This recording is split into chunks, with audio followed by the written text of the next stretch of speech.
सबके सामने अनुपमा ने किया आर्यन का मौत का खुलासा, बताया गौतम का सच। जी हाँ दोस्तों, सीरियल अनुपमा में अब कहानी एक बहुत बड़े मोड़ पर पहुंच चुकी है। आने वाले ट्रैक में दर्शकों को ऐसा सच देखने को मिलने वाला है जिसने अब तक सभी को उलझन और सवालों में डाला हुआ था। ये सच अनुपमा के सामने आर्यन की मौत का है। लंबे समय से ये रहस्य छुपा हुआ था कि आखिर आर्यन की मौत कैसे हुई, लेकिन अब धीरे धीरे परतें खुलने वाली हैं और सामने आएगा असली गुनहगार। अनुपमा को इस रहस्य का पता तब चलता है जब वो अकेले में गौतम से मिलती है। गौतम, जो हमेशा से ही रहस्यमयी और चालाक दिखाई देता रहा है, इस बार अपनी असलियत छुपा नहीं पाता। गुस्से में उसकी जुबान फिसल जाती है और वो अनुपमा के सामने कबूल कर बैठता है कि आर्यन की मौत कोई हादसा नहीं थी, बल्कि उसकी ही एक खतरनाक साजिश का नतीजा थी। गौतम की आंखों में नफरत और चेहरे पर डरावनी हंसी साफ झलकती है। वो अनुपमा से कहता है, मैंने तुम्हारे आर्यन की जिंदगी बर्बाद की और अब तुम्हारी पोते अंश की जिंदगी भी नर्क बना दूंगा। जिस तरह मैंने आर्यन को उसके ही दोस्तों के हाथों मरवा दिया, उसी तरह अंश को भी खत्म कर दूंगा। अनुपमा ये सुनकर सन्न रह जाती है। उसका दिल कांप उठता है, लेकिन वो अपने आप को संभालती है। गौतम आगे कहता है, आर्यन को ड्रग्स की लत मैंने ही लगवाई थी। मैंने उसके दोस्तों को पैसों से खरीद लिया और उन्हें कहा कि उसे ओवरडोज लेने पर मजबूर करो, और हुआ भी वही। नशे की हालत में आर्यन ने अपनी जान गंवा दी।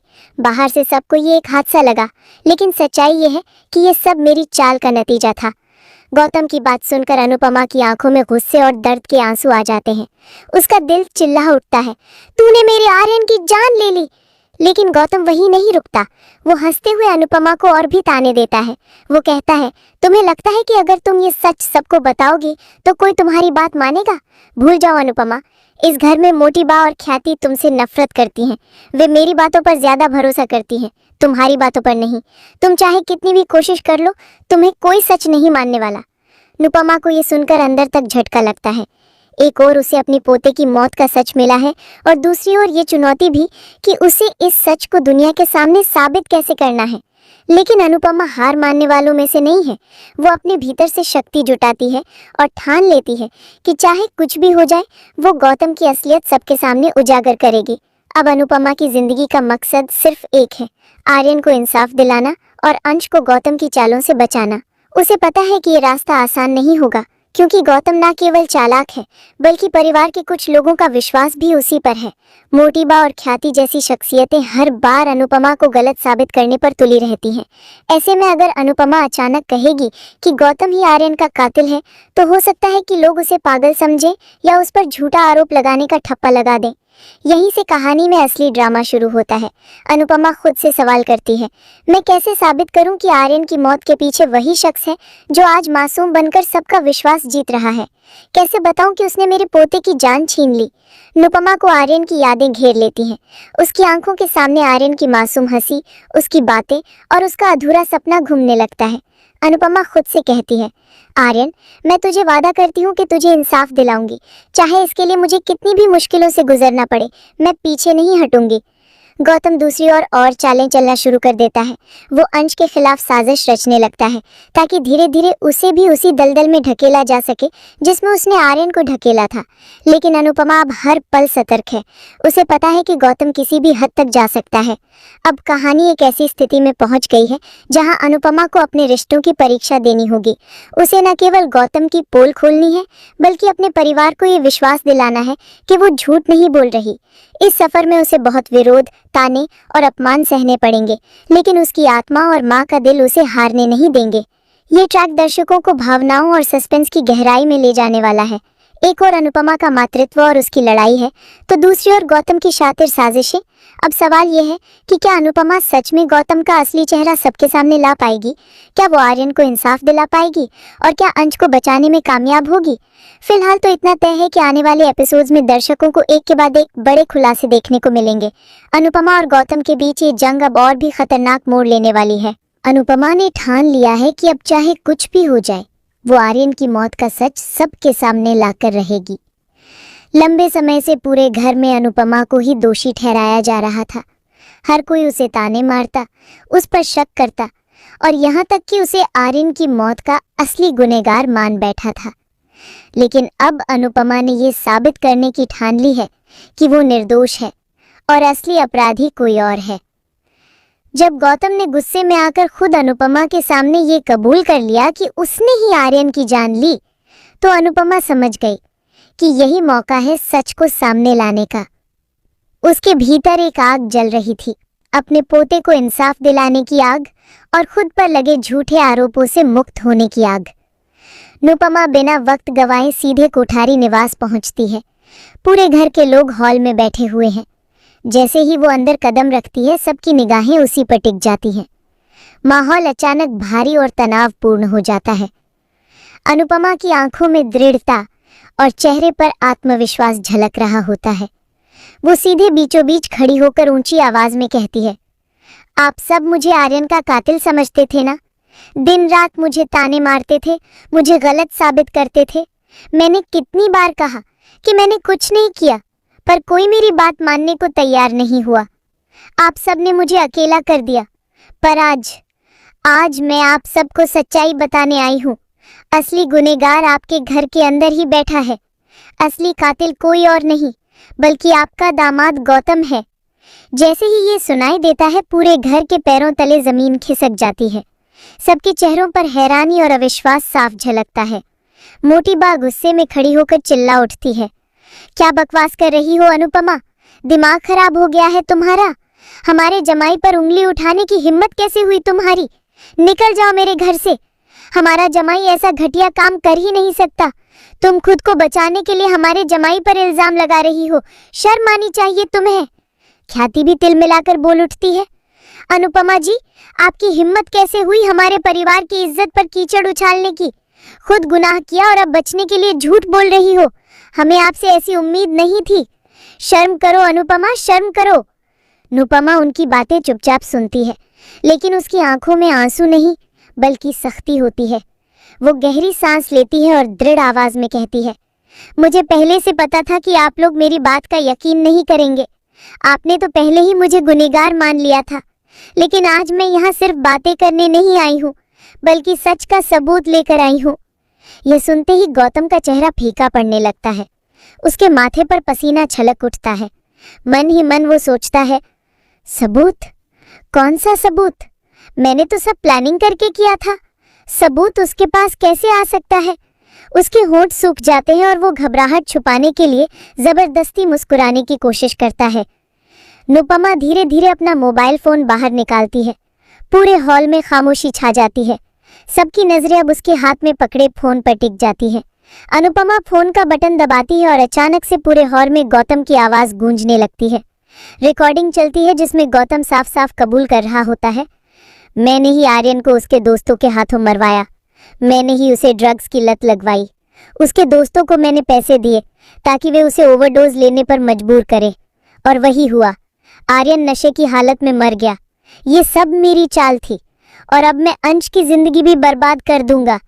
जैसे ही ये शब्द सबके कानों में पड़ते हैं, पूरा हॉल सन्नाटे में डूब जाता है। मोटी बा और ख्याति की आंखें फटी की फटी रह जाती है। उनके पैरों तले सचमुच जमीन खिसक जाती है। अब तक जिस जमाई को वो घर का सहारा और इज्जत मानते आए थे, वही असल में उनके पोते की मौत का गुनहगार निकलता है। अनुपमा सीधे गौतम की ओर देखती है। उसकी आंखों में गुस्सा और आंसुओं का सैलाब उमड़ रहा है। वो कांपती आवाज में कहती है, तुझे क्या लगा गौतम, तू इतनी आसानी से बच जाएगा? तूने सोचा कि मुझे कोई कभी यकीन नहीं करेगा? तूने सोचा कि मैं अकेली पड़ जाऊंगी और सच कभी सामने नहीं आएगा? लेकिन भगवान सब देखता है। मैंने तेरे सामने रिकॉर्डिंग चालू कर दी थी। अब तेरा खेल खत्म गौतम। अब तेरा असली चेहरा सबके सामने है। गौतम पूरी तरह घबराकर पसीने पसीने हो जाता है। उसका चेहरा लाल पड़ जाता है और वो बुदबुदाने लगता है, नहीं, ये सब झूठ है। ये रिकॉर्डिंग नकली है। अनुपमा ने ये सबूत गढ़ा है। आप लोग मेरी बात मानिए, मैं बेगुनाह हूँ। लेकिन अब घर वालों की आंखें खुल चुकी हैं। मोटी बा जो अब तक अनुपमा को गालियां दे रही थी, अब रोते हुए सोफे पर गिर पड़ती है। ख्याति स्तब्ध खड़ी रह जाती है और उसके होठों से आवाज तक नहीं निकलती। पूरे घर में हलचल मच जाती है। अनुपमा की आवाज गूंजती है, आज सच सबके सामने है। आज साबित हो गया कि असली गुनहगार मैं नहीं बल्कि ये शख्स है जिसे आप लोग अब तक पूछते आए थे। आज मेरा नाम साफ हो गया और आर्यन को इंसाफ मिल गया। सीरियल अनुपमा की कहानी अब एक ऐसे मोड़ पर आ गई है जहां हर पल रोमांच, दर्द और रहस्य से भरा हुआ है। अनुपमा के सामने उसके पोते आर्यन की मौत का सच आ चुका है और इस सच का गुनाहगार कोई और नहीं बल्कि घर का ही भरोसेमंद इंसान गौतम है। अनुपमा जब गौतम के इकबाले जुर्म को सुनती है तो उसका दिल चीर कर रख जाता है। आंखों में आंसू, होंठ कांपते हुए और दिल में तूफान लिए वो सोचती है कि किस तरह इतने लंबे समय तक वो इस शातिर इंसान के झूठ पर भरोसा करती रही। गौतम का सच जानकर अनुपमा को एक झटका तो लगता है, लेकिन साथ ही उसे ये भी समझ आता है कि अब उसका असली संघर्ष शुरू हुआ है। उसे न केवल आर्यन के लिए इंसाफ पाना है बल्कि अंश को भी बचाना है, जिसे गौतम धीरे धीरे अपनी चालों में फंसाने की कोशिश कर रहा है। अनुपमा रात भर सो नहीं पाती। हर बार उसकी आंखों के सामने आर्यन की मासूम हंसी, उसका अधूरा सपना और उसके शब्द घूम जाते हैं। वो खुद से वादा करती है, आर्यन तू जहाँ भी है तेरी दादी तुझे इंसाफ दिलाएगी। चाहे दुनिया मेरे खिलाफ हो जाए, चाहे मुझे बार बार अपमान सहना पड़े, लेकिन मैं हार मानने वालों में से नहीं हूँ। उस रात अनुपमा का दिल माँ से एक योद्धा में बदल जाता है। अगले दिन घर में एक पूजा रखी जाती है। सब लोग सज धज कर आते हैं। माहौल में भले ही धार्मिकता हो, लेकिन अनुपमा के दिल में तूफान मचा हुआ है। पूजा के बीच ही उसकी नजर गौतम पर पड़ती है। उसका मासूम और बनावटी चेहरा देख अनुपमा का खून खौल उठता है। वो सोचती है कि ये इंसान सबके सामने खुद को कितना अच्छा साबित करता है, लेकिन अंदर से कितना गंदा और खतरनाक है। पूजा खत्म होते ही जब परिवार एकत्रित बैठता है, अनुपमा अचानक खड़ी हो जाती है। उसकी आंखों में गुस्सा और दर्द साफ झलक रहा होता है। वो बोलती है, आज मैं आप सबको एक ऐसा सच बताने वाली हूँ जो सुनकर आपके पैरों तले जमीन खिसक जाएगी। आर्यन की मौत एक हादसा नहीं बल्कि एक चाल थी, और इस चाल का मास्टरमाइंड इस घर का ही सदस्य गौतम है। पूरा परिवार दंग रह जाता है। कमरे में सन्नाटा छा जाता है। मोटी बा गुस्से में चिल्लाती है, अनुपमा तो फिर से बकवास कर रही है। गौतम ने तो इस घर के लिए बहुत कुछ किया है, तो हमेशा उसी पर इल्जाम क्यों लगाती है। ख्याति भी फौरन कहती है, हाँ बा, अनुपमा को बस दूसरों की अच्छाई सहन नहीं होती। जब से गौतम घर में आया है उसने हम सब का ख्याल रखा है, और ये औरत ये तो बस ड्रामा करना जानती है। गौतम चालाक मुस्कान लिए कहता है, देखा अनुपमा, मैंने कहा था ना कोई तेरी बात पर भरोसा नहीं करेगा। सबको लग रहा है कि तू झूठ बोल रही है, लेकिन मैं तुझे बताना चाहता हूँ कि तेरे सच की कोई कीमत नहीं है। उसका आत्मविश्वास परिवार के सामने बढ़ता जाता है, लेकिन तभी अनुपमा सबको रोकते हुए कहती है, नहीं, इस बार मैं बिना सबूत के नहीं आई हूँ। वो अपना फोन निकालती है और गौतम की रिकॉर्डिंग सबको सुनाती है। कमरे में गूंजती आवाज सबके होश उड़ा देती है। मैंने आर्यन को ड्रग्स की लत लगवाई, मैंने उसके दोस्तों को खरीदा और अब अंश को भी उसी दलदल में धकेल दूंगा। रिकॉर्डिंग खत्म होते ही पूरा परिवार हक्का बक्का रह जाता है। ख्याति की आंखें फटी की खटी रह जाती हैं।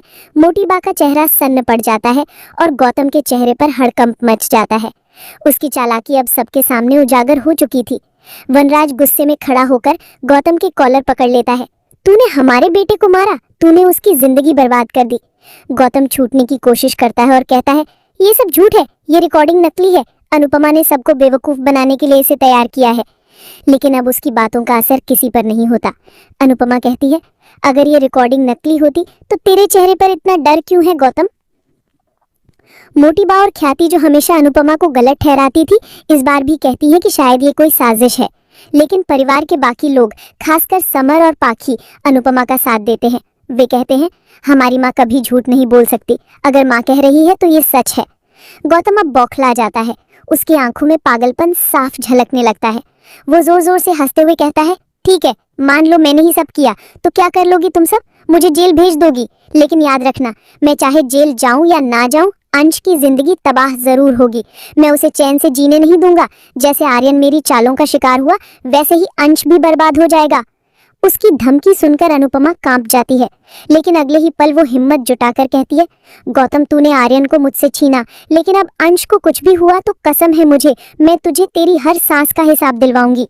इसी बीच वनराज पुलिस को बुला लेता है। पुलिस आते ही गौतम को गिरफ्तार कर लेती है। जाते जाते गौतम अनुपमा की ओर इशारा करके कहता है, खेल अभी खत्म नहीं हुआ अनुपमा, असली खिलाड़ी अभी मैदान में है। ये सुनकर अनुपमा के मन में और भी सवाल उठने लगते हैं। गौतम जेल चला जाता है, लेकिन अनुपमा का दिल कहता है कि इतने बड़े खेल में वो अकेला नहीं हो सकता। कोई और भी है जो पर्दे के पीछे बैठकर इस साजिश को चला रहा है। यही शक उसके दिल में एक नई आग भर देता है। अब कहानी नए मोड़ पर आती है। कोर्ट केस शुरू होता है। गौतम वकील के जरिए बाहर निकलने की कोशिश करता है। दूसरी तरफ अंश के खिलाफ एक नई साजिश रची जाती है। किसी अनजान इंसान द्वारा अंश को फंसाने के लिए ड्रग्स उसके बैग में डाल दिए जाते हैं और कॉलेज में उसकी इज्जत पर सवाल खड़े कर दिए जाते हैं। अंश रोते हुए अनुपमा से कहता है, दादी मैंने कुछ नहीं किया, सच मानो मैं निर्दोष हूँ। अनुपमा उसे गले लगाती है और कहती है, मुझे पता है बेटा, तू निर्दोष है, तेरी दादी तुझे बचाएगी। यहाँ से अनुपमा की नई जंग शुरू होती है। उसे न केवल गौतम के खिलाफ कोर्ट में लड़ना है, बल्कि अंश को भी समाज और परिवार के शक से बचाना है। वो दिन रात सबूत ढूंढती है, गवाहों से मिलती है और सच को सामने लाने के लिए संघर्ष करती है। लेकिन इसी दौरान ख्याति और मोटिबा बार बार उसे अपमानित करती हैं। ख्याति कहती है, तेरे नसीब में बस बर्बादी है अनुपमा, पहले तूने आर्यन को खोया और अब अंश को भी खो देगी। अनुपमा टूटती नहीं, हर अपमान उसके इरादों को और मजबूत करता है। वो खुद से कहती है, मुझे आर्यन का इंसाफ और अंश का भविष्य दोनों बचाने हैं, चाहे कितनी भी मुश्किलें आए मैं हार नहीं मानूंगी। कोर्ट में केस की सुनवाई होती है।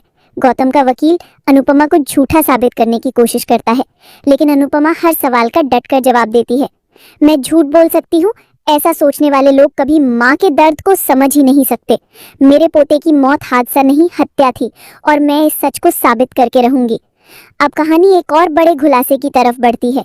धीरे धीरे सामने आता है कि गौतम अकेला नहीं था, उसके पीछे एक और बड़ा नाम छिपा है जो परिवार से ही जुड़ा है। अनुपमा को शक होता है कि ख्याति कहीं इस खेल में शामिल तो नहीं, क्योंकि हर बार वो गौतम का पक्ष लेती है। लेकिन क्या सच में ख्याति गुनहगार है या कोई और? यहाँ से अनुपमा की कहानी और भी पेचीदा हो जाती है। दर्शक सांसें थामकर ये देखने के लिए बेताब रहते हैं कि अनुपमा आखिरकार गौतम के खिलाफ कैसे जीतेगी और अंश की जिंदगी कैसे बचाएगी। क्या ख्याति को ठीक से समझ आएगा? क्या वो सच का साथ दे पाएगी? अनुपमा की कहानी हमें ये सिखाती है कि जब हम सच के रास्ते पर चलते हैं तो हमें कितनी भी मुश्किलों का सामना करना पड़े,